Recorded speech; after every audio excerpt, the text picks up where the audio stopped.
এমনও কিছু মেডিসিন আছে যে মেডিসিনের সাইড এফেক্টেও কিন্তু ইউরিক অ্যাসিড বাড়তে পারে, এটা কিন্তু মনে রাখা দরকার। ইউরিক অ্যাসিড বাড়বার অনেকগুলো কারণ আছে, সে কারণগুলো আলোচনা করবো। তো এমন কিছু কারণ আছে যে কারণগুলোতে ইউরিক অ্যাসিড বাড়ে ব্লাডে।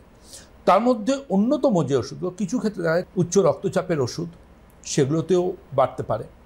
কিছু থাকে যেটা সেটা হচ্ছে হার্টের ওষুধ, তাতেও বাড়তে পারে। থাইরয়েডের সমস্যা থাকলেও সেই ওষুধের কিছু সাইড এফেক্ট ইউরিক অ্যাসিড বাড়তে পারে। কিন্তু সবথেকে যেটা দেখা যায় যে কারোর ক্ষেত্রে ধরুন কোনো অর্গান রিপ্লেসমেন্ট হচ্ছে, যেমন ধরুন কারোর কিডনি ট্রান্সপ্লান্টেশন হয়েছে, কিডনি শরীরে পরিবর্তন করানো হয়েছে। এবার কিডনি যখনই ট্রান্সপ্লান্টেশন হয় তার ট্রিটমেন্টের লাইন থাকে ইমিউনিটি কমানো, যাতে কিডনিটা শরীরে অ্যাকসেপ্ট করানো হয়।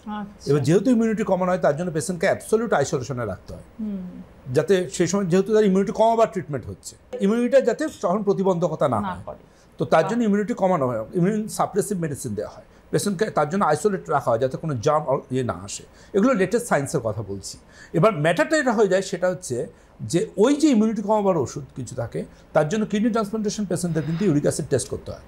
ওই ওষুধের সাইড এফেক্টও কিন্তু কিছু ক্ষেত্রে দেখা যায় যে ইউরিক অ্যাসিড বাড়ছে।